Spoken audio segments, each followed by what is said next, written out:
the type of fear you feel, and how did you overcome it?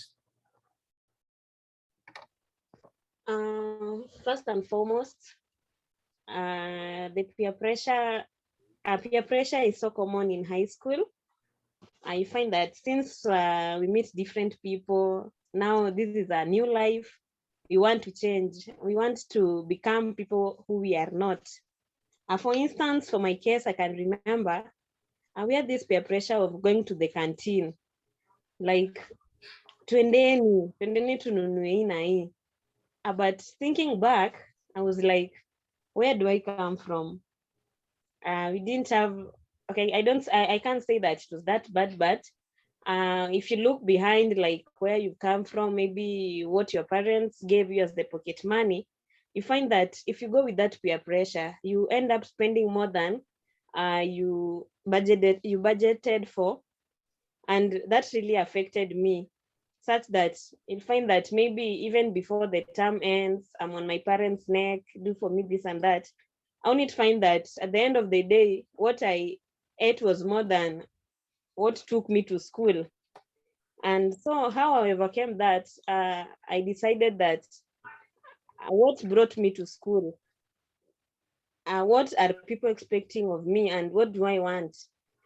And so that really affected me in form 2.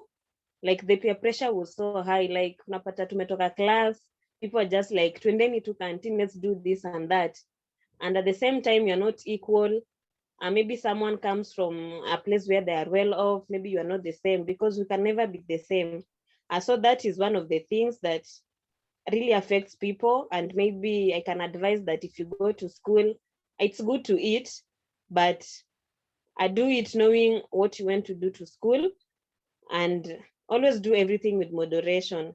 Don't over exaggerate in some areas, but just do according to your standards.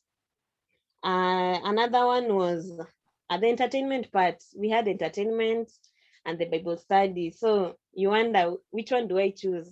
Okay, once in a while, it's good to go and entertain yourself.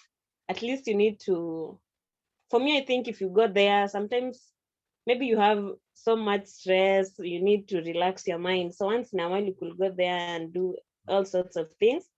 But even sometimes, you need God in everything that you do. So if you go for those Bible studies, you find that we find so much knowledge there. And so I could, what I did there, how do you balance your life? Your, what do I call it? Your religious life and your social life. So don't just dwell on one thing. At least be someone that you are flexible.